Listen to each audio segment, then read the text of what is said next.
ইতিমধ্যেই সম্পূর্ণ হয়েছে গোটা ভারতবর্ষের লোকসভা নির্বাচন পর্ব। আর মাত্র দুদিন বাকি ফলাফল বেরোতে, কিন্তু তাতেও সাধারণ মানুষের আর সহ্য হচ্ছে না। কে আসবে পরবর্তী ক্ষমতায়, সেই নিয়ে ইতিমধ্যেই কৌতূহলী গোটা ভারতবর্ষের মানুষ। দেশের মসনদে কে বসছেন, এবারে কি হ্যাট্রিক করতে পারে প্রধানমন্ত্রী নরেন্দ্র মোদী, নাকি বিরোধী ইন্ডিয়া জোট সবাইকে চমকে দেবে? পাশাপাশি পশ্চিমবঙ্গের ফলাফলই বা কী হবে তা নিয়েও চর্চা ইতিমধ্যেই তুঙ্গে।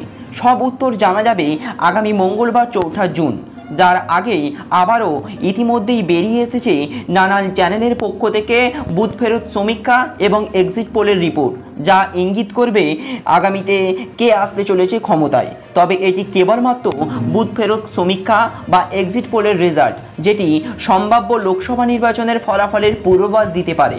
এটি কোনো চূড়ান্ত ফলাফল নয়, যেটি নিয়ে থাকবে আজকের বিস্তারিত আলোচনা। তো চলুন দেখে নেব পশ্চিমবঙ্গে কোন পার্টি কতগুলো আসন পাবে, গোটা ভারতবর্ষে কে আবার দিল্লির গদিতে বসতে চলেছে। বলা হচ্ছে বুথ ফেরত সমীক্ষায় সংখ্যাগরিষ্ঠতার ইঙ্গিত এনডিএর, অনেক পিছিয়ে ইন্ডিয়া জোট। এক্সিট পোলগুলো ভারতীয় নির্বাচনী ল্যান্ডস্কেপে তাৎপর্যপূর্ণ বহন করে, কারণ তারা আনুষ্ঠানিক ফলাফল প্রকাশের আগে ফলাফলের প্রাথমিক পূর্বাভাস দিয়ে থাকে, ন্যায্যতা নিশ্চিত করে এবং ভোটারদের প্রভাব রোধ করতে কঠোর প্রবিধান ও তাদের মুক্তিকে নিয়ন্ত্রণ করে। বিশ্বের বৃহত্তম গণতান্ত্রিক এই দেশে শনিবার ভোট গ্রহণ শেষ হয়েছে। 4 জুলাই এর ফলাফল হবে।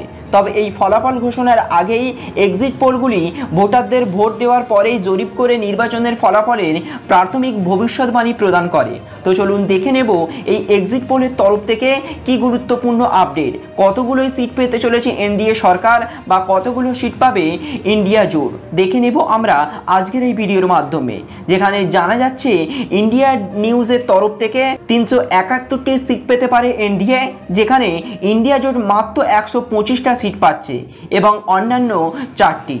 এছাড়াও রয়েছে রিপাবলিক ভারত মাল্টিরেজের, যেখানে তাদেরকে এনডিএতে রাখা হয়েছে 353 থেকে 368টি এবং ইন্ডিয়া জোটকে রাখা হয়েছে 118 থেকে 133টি।